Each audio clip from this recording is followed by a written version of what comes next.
Coming up on Locked On Dodgers, we're going to talk about the fact that fandom and logic don't always go hand in hand. In fact, they are polar opposites at times, and we have seen that a lot since the Dodgers signed Shohei Ohtani and are reported to have signed Yoshinobu Yamamoto. We're also going to talk about the report that signing of Yamamoto will become official this week, talk about what the corresponding move on the 40-man roster might be, and a little rumor that Hyun Jin Ryu might be on his way back to the Dodgers. We'll dig into that. That's what's on tap, so let's get Locked On Dodgers. You are Locked On Dodgers, your daily Los Angeles Dodgers podcast. Part of the Locked On Podcast Network, your team every day.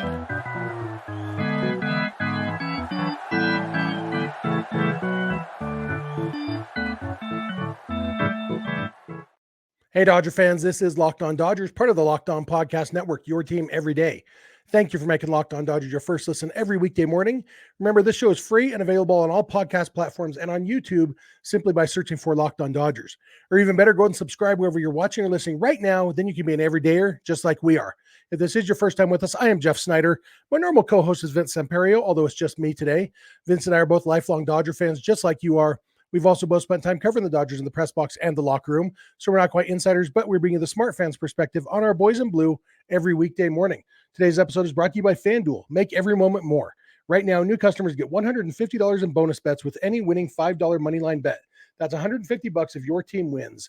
Visit FanDuel.com/lockedon to get started. And getting started, we will hear... I want to talk a little bit about fandom. It's been a little bit crazy since the Dodgers signed Shohei Ohtani. There has been a lot of hand-wringing, consternation, fainting couch, whatever you want to call it. People are declaring that the Dodgers have ruined baseball. I've seen people say that Shohei Ohtani went from the most beloved player in baseball to the most hated player in baseball by signing with the Dodgers and contributing to ruining baseball. And believe it or not, I think there may be a little bit of hyperbole in those statements. I think people may not be thinking totally rationally. And I understand that's the nature of fandom. The word fan is short for fanatic. Fandom is, by its nature, irrational. I don't necessarily think that we have to accept that, though. And I think when people say super stupid things, it's okay to call them out on it. And I think that what better place to do that than on a podcast like Locked On Dodgers. And so, you know, some of this stuff, this overblown Dodgers ruining baseball, like I personally, I guess my first point is I'm biased. I am absolutely biased. I am a Dodger fan. I love the Dodgers. I wanted the Dodgers to sign Shohei Ohtani. I was very excited when they did. I wanted them to sign Yoshinobu Yamamoto. I'm very excited that they are. I am biased. Pointing out my bias isn't enough, though. Just because I'm biased doesn't mean I'm wrong. Bias is an explanation for why someone is presenting a faulty argument. Bias in and of itself is not a faulty argument. And so a response to me saying something can't be, well, you're biased, you're a Dodger fan. Because, okay, where is my bias showing in my argument? What am I saying that's incorrect? And those incorrect statements are caused by my bias blinding me to some truth. And that's where people fall short. People think it's just enough to say, well, I don't have to listen to any Dodger fan on this subject because obviously they're biased. Yep, I am biased. Doesn't mean I'm wrong. And so let's dig into some of this stuff. I had a friend who, did the whole Dodgers ruining baseball thing. And I sent him back a text. And I said, last year, everybody made fun of the Dodgers for not doing anything as Trey Turner, Xander Bogaerts, Dansby Swanson, Carlos Correa, Aaron Judge, Brandon Nimmo, Carlos Rodon, Jacob DeGrom, Justin Verlander, Nathan Eovaldi, et cetera, all signed big contracts with other teams. The year before that, it was Marcus Semien, Corey Seager, Chris Bryant, Carlos Correa the first time, Trevor Story, Javi Baez, Kyle Schwarber, Nick Castellanos, Max Scherzer, Kevin Gausman, Carlos Rodon the first time, Eduardo Rodriguez, Robbie Ray, Marcus Stroman, et cetera. All those free agents, and the Dodgers signed Freddie Freeman. The only big-name multi-year free agent the Dodgers signed the last two off seasons was Freddie Freeman. And even Freeman, they got on a discount because the team he wanted to play for, the team he had spent his whole career with, didn't want him anymore. Didn't want him at anything close to his terms. So the Dodgers got closer to his terms than the Braves did, and they ended up with Freddie Freeman. The Dodgers did not throw their money around the last 2 off seasons. And it's not just I did the last 2 because that was what's easy to come by. You could go back farther. When's the last big name free agent the Dodgers signed? If you look at their roster before they signed Ohtani and Yamamoto, big name free agents that the Dodgers had on their roster, it was Freddie Freeman. That's it. They have other free agents. Max Muncy was a free agent because the A's dumped him because he was terrible. When they had Justin Turner, he was a free agent because the Mets DFA'd him. Chris Taylor, they traded. That wasn't a free agent. People say, well, Mookie Betts, they signed him to a big contract. Yeah, after they give up prospects to get him. And I am not saying the Dodgers don't have money and they don't have advantages because of their money. But free agency is not where the Dodgers have thrown that money around. The Dodgers have thrown that money around in places where, hey, come to us, see what a great organization we are, and then we'll give you some money to stick around. But even that, look who walked. Corey Seager walked. Justin Turner walked. Cody Bellinger walked. These guys walked because before that, Zach Greinke walked. Hyun Jin Ryu, who we're going to talk about later in this episode. Kenta Maeda. Dodgers traded Maeda. Sorry about that. But these guys walked because they didn't fit in the Dodgers' plans. The Dodgers, I guess the point I'm getting at here is when people say the Dodgers are ruining baseball by throwing their money around, they aren't even the highest, don't even have the highest payroll for this coming year during which they're throwing their money around. And then people say, well, that's because they did all these tricks to get under the, we're talking luxury tax payroll, which Shohei Ohtani was expected to get between $45 and $50 million a year. And the Dodgers luxury tax bill for Shohei Ohtani is between $45 and $50 million a year. The Dodgers paying luxury tax are exactly the amount of money that Ohtani was expected to make. What they did was something that was beneficial to both sides. Hey, let's defer some of this. You get to say you got a $700 million contract, even though it's the same exact thing as a $450 million contract. We get to put off paying you some of that money because you don't need it right now. Everybody wins. That is not ruining baseball. That's, first of all, it's a one-time thing, as we talked about. No other player will afford to defer 97% of their salary. Other players have done big deferrals, and it was never ruining baseball until the Dodgers did it. Nobody's done it as big as Ohtani, but nobody's going to in the future either. So is it really ruining baseball if it's a one-time thing? Probably not. And the fact is, it was available to other teams. It's just that Ohtani chose to come to the Dodgers.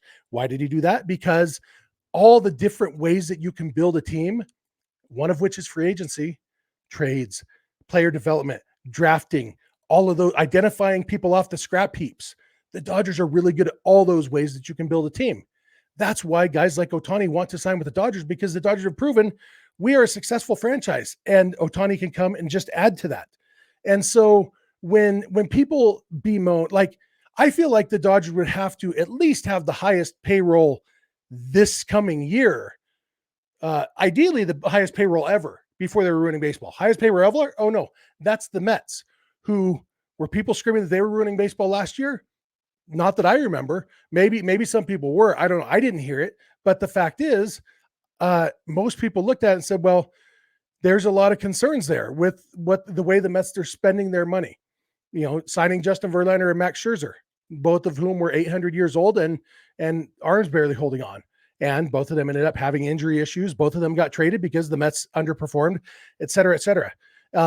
You can't buy a World Series. You can buy a better team. I think the big concern here, and this is coming from my Dodgers bias, I will acknowledge this, but if I'm wrong, show me where.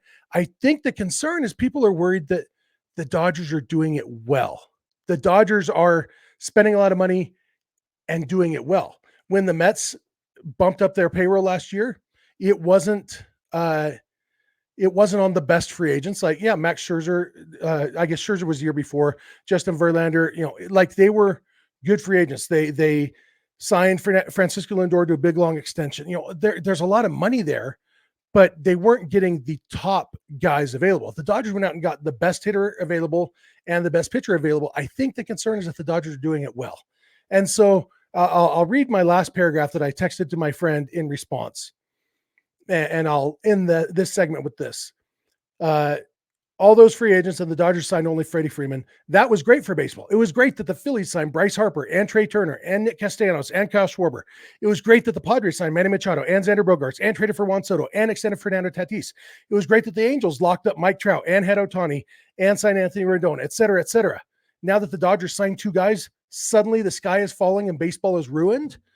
I think we got to at least wait until the Dodgers win, 2 World Series in a row before we worry about them building a super team. Chances are nobody's won back-to-back World Series in over 20 years.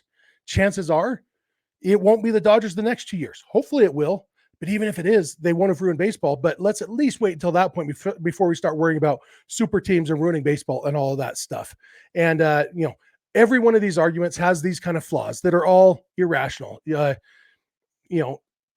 Phillies, they extended Bryce Harper's contract out to 13 years specifically to get the luxury tax bill down.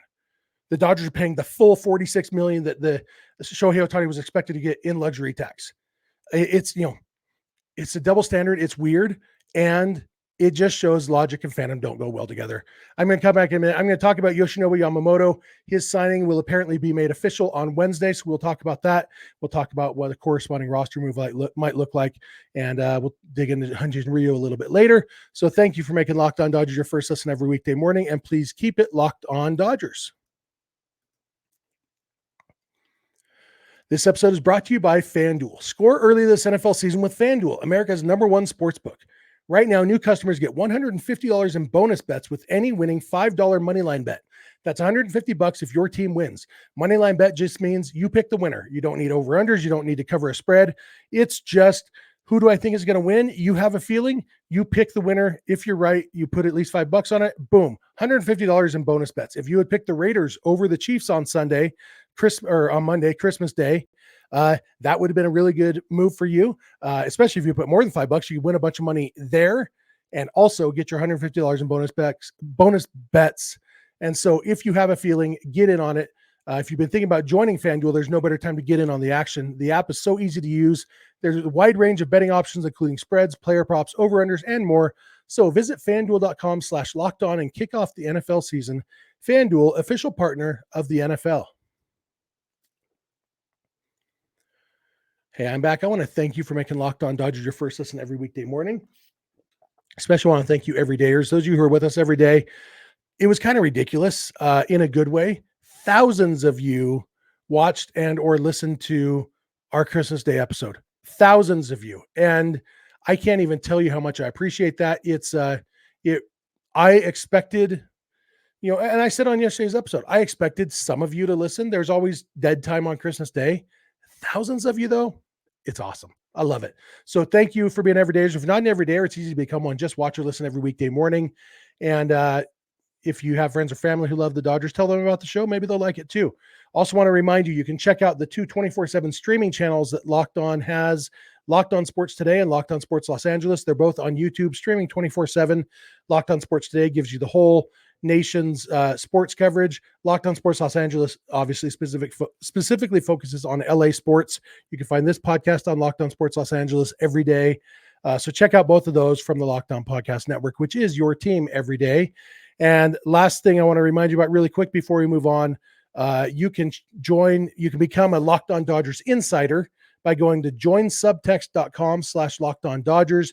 It's a text message based interaction where we will send you our insights on moves and rumors and everything throughout the day. Sometimes a few messages a day, sometimes one message a day. It just depends on what's going on. We're not going to clutter your text box, but it's a fun way to interact, and you can reply. It'll come directly to us, and we will, interact with you there.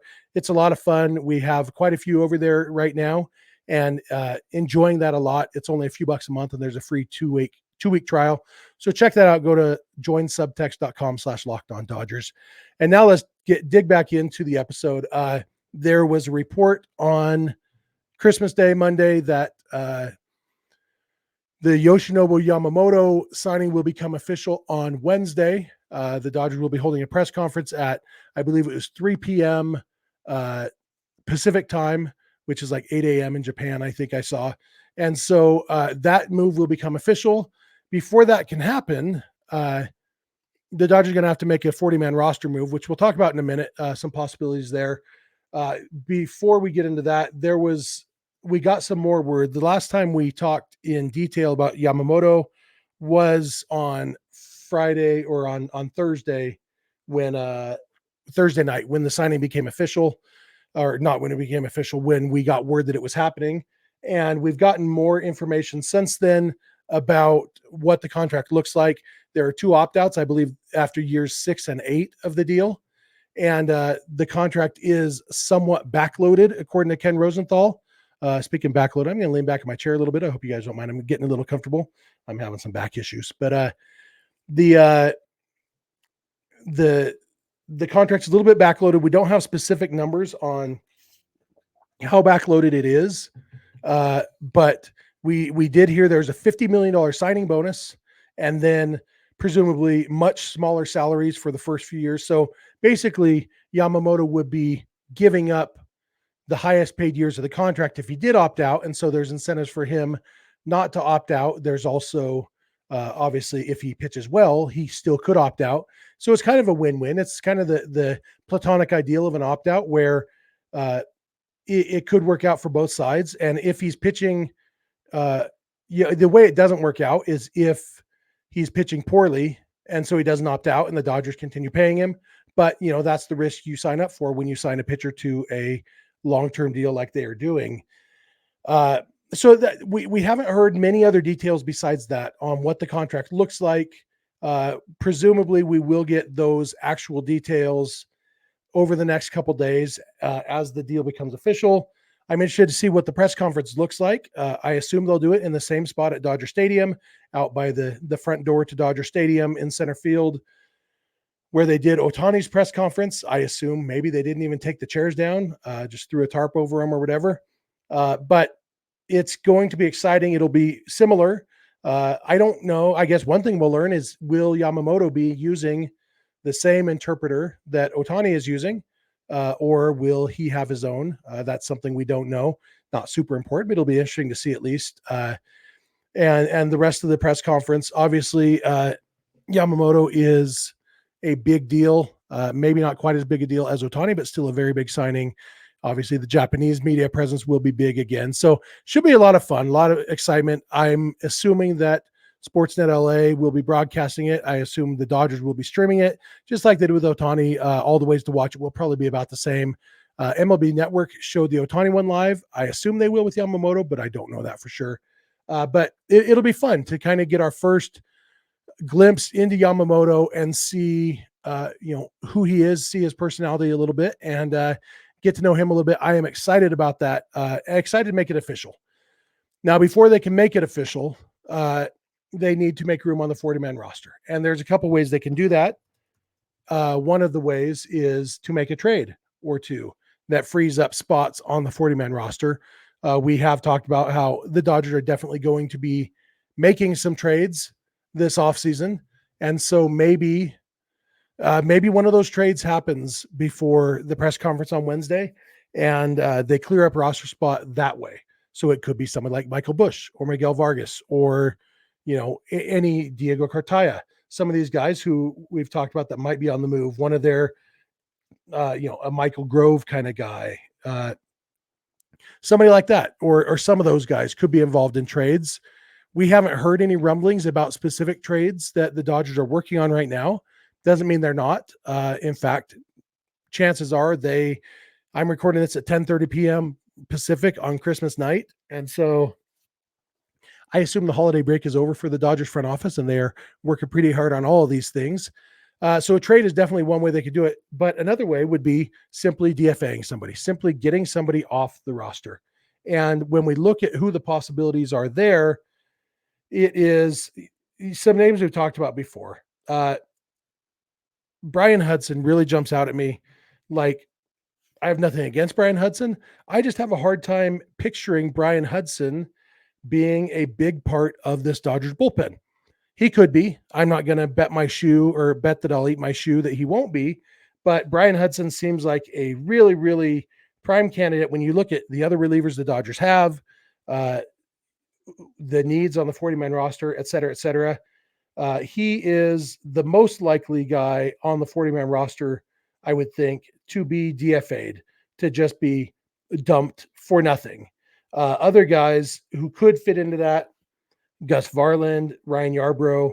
I do think Brian Hudson is more likely than either of those guys, simply because I think Varland has better stuff than Hudson, and Yarbrough has experience starting, pitching in long relief, all those things. Yarbrough could contribute to this year's big league team, even if it's just as a depth piece. I don't expect Ryan Yarbrough to be on the active roster when the Dodgers start the season, unless other people are hurt. But I don't think he's a guy you just give away for nothing, just cutting him.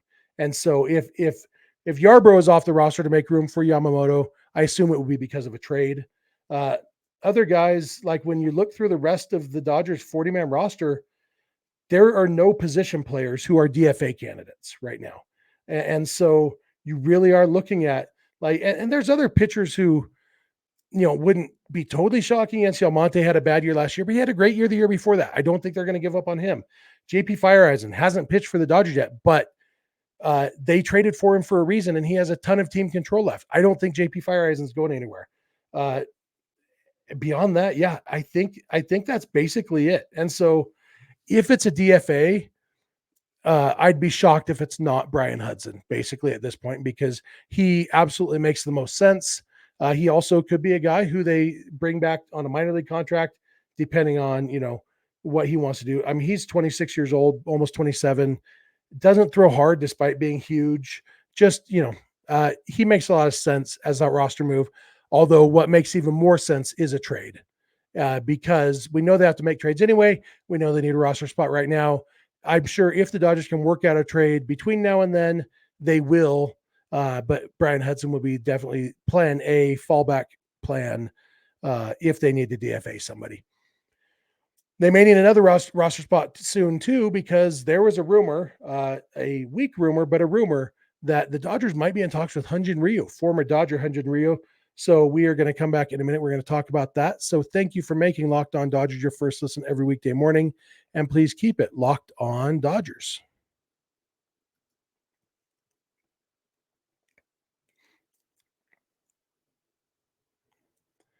Hey, we're back. I want to thank you again for making Locked On Dodgers your first listen every weekday morning. Remember to check out Locked On Sports Today and Locked On Sports Los Angeles, two 24/7 streaming channels on YouTube from the Locked On Podcast Network, your team every day. And remember to check us out. If you're listening on or watching this on YouTube, love to hear your thoughts in the YouTube comments section. If you're listening on the podcast, we'd love to hear from you in other ways. We'd also love to hear from you by you joining our insider club at joinsubtext.com/LockedOnDodgers, where you can text us anytime. You'll get priority on our mailbag episodes. We'll do some subscriber only, insider only mailbag episodes that are here on YouTube and only available to our insiders. A lot of fun stuff, plus interacting with us if that appeals to you. So check that out. It's just a few bucks a month with a free 2-week trial. Hyun Jin Ryu, he left the Dodgers after the 2019 season when he finished second in the Cy Young Award voting. He led the major leagues with a 2.32 ERA, was just outstanding that year. He made 29 starts, which is a ton for a Dodger starter these days. Actually had enough innings to qualify for the ERA title, which Dodger pitchers don't do much these days anymore. Went 14-5 with a 2.32 ERA, finished second in the Cy Young voting, and was just outstanding. Then he went to the Blue Jays, and his first year at the Blue Jays was a shortened 2020 season. He was excellent again, 5-2 with a 2.69 ERA, finished third in the American League MVP or Cy Young voting that year. And then everything went downhill from there. In 2021, he made 31 starts, was healthy the whole season, but had a 4.37 ERA, didn't pitch extremely well. I mean, it's not terrible. But if you look at, he was worth, where is it? 2.0 WAR, 2 WAR in 2021, after being worth 5.1 WAR in his last season with the Dodgers and 2.9 WAR in the shortened 2020 season, only 2 WAR in the full 2021 season. And then things got worse. He had Tommy John surgery. He's only pitched 79 innings over the past 2 seasons. And in those past 2 seasons, his ERA has been, wait for it, 480. No, that's his FIP. 422. So I'm not terrible, not great though. And his strikeout rate has gone way down. When he was with the Dodgers in 2018, his strikeout rate was pretty darn good. He had a 27.5% strikeout rate, which is well above average. 2019, when he was excellent, his strikeout rate was 22.5%, which was right around league average. And then 2020, it was up to 26.2%, his first year with the Blue Jays. But then 2021 was down to 20.4%, which is below average. 2022 and 2023, 14.2% and 17%, well below average, both of them. And his walk rate has remained good. He doesn't walk a ton of guys, although last year he walked more than he has in the past. But overall, he just really the big question. And Vince and I talked a little bit about the idea of Ryu a few weeks ago. We were talking about potential free agent starters, guys to come in and be a fifth starter or whatever. And Ryu was a guy we talked about. And it's hard to know how much of these strikeout issues are because of the arm issues. When a guy struggles before and after Tommy John surgery, it's hard to know, did he struggle because of the arm injury, or did he get the arm injury because he was trying to overcome struggles? It's hard to know the cause and the effect there, or even if they're related. We do know his strikeout rate was down to 7.6 strikeouts per nine, and what did I say, 20.4%. So both among the lowest of his career in 2021 when he pitched a full season. So presumably he was healthy that year, didn't strike out many guys. And so I'm not sure that Ryu, I guess if he's not going to strike guys out, there's other ways he could fill a hole for the Dodgers. Eating innings, pitching a lot. Well, that hasn't been his recent track record. In fact, he's only made 30 starts in a season twice, his rookie year in 2013 and in 2021. Even his two best seasons, 2019, he made 29 starts. And 2020, he did start every game he was supposed to, 12 starts in a 60-game season. That's what you'd expect from a starter. So he was reasonably healthy from 2019 to 2021, those 3 years. But then, he's not getting any younger. He is 36 years old. He'll be 37 during spring training, right at the end of spring training. Do you expect him to come in and become a picture of health? Now, one of the benefits of his age and his recent struggles is he would be a one-year contract that wouldn't cost very much. And so as a depth piece, I don't hate the move. He's a fan favorite. Everybody loves him. And with the rotation that's already going to have Yamamoto and Buehler and Glasnow and Bobby Miller, and then, some combination of Emmett Sheehan and Gavin Stone and Michael Grove and maybe some of the younger guys like Kyle Hurt and Landon Knack and River Ryan, a lot of those things, it's not the end of the world, not a terrible idea, especially if they go to a 6-man rotation, which I think is definitely an option. Not a terrible idea to have a guy like Ryu who can be an inexpensive innings eater, a end of rotation guy. You don't mind skipping a start once in a while if you want to give a young guy a shot. A lot of different ways that Ryu can help the team. But it's also worth noting, I guess, that this was one report from one guy who he does seem to have the in sometimes on Korean ball players. But he hedged his bets. He said, I could be wrong though. And so, are the Dodgers talking to Hyun Jin Ryu? They very well might be. Does that mean it's going anywhere? Not necessarily. But if it did, it wouldn't be my least favorite move ever. I like Ryu, and I think, because even when he's struggled, his career FIP is 353, but even the last 3 seasons when he's struggled and been hurt, his overall FIP in those years is 429. His overall ERA is 432, which is an ERA plus of 101. So he's been basically exactly league average in both ERA and FIP. FIP is fielding independent pitching. If you don't know, basically it's just a measure that tries to determine what should his ERA have been based on how well he pitched.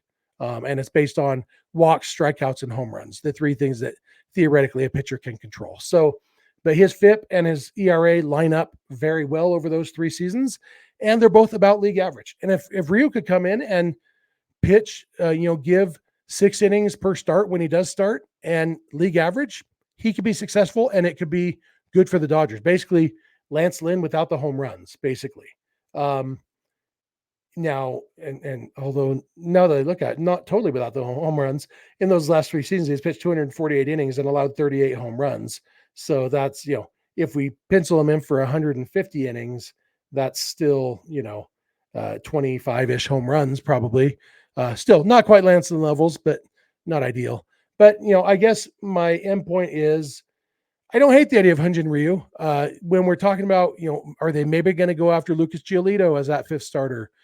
Do they, guys like Giolito or Sean Manaea, who we've talked about, Ryu, I'd probably rather have both Giolito or Manaea than Ryu, but not by a ton. And Ryu would probably be less expensive. And Ryu, for sure, I think they could get on a 1-year contract. I think there's probably value in that for a team with a lot of young pitching prospects, that flexibility when they have so many other guys locked in. Maybe that's what they're looking for, and that's why they're talking to Ryu.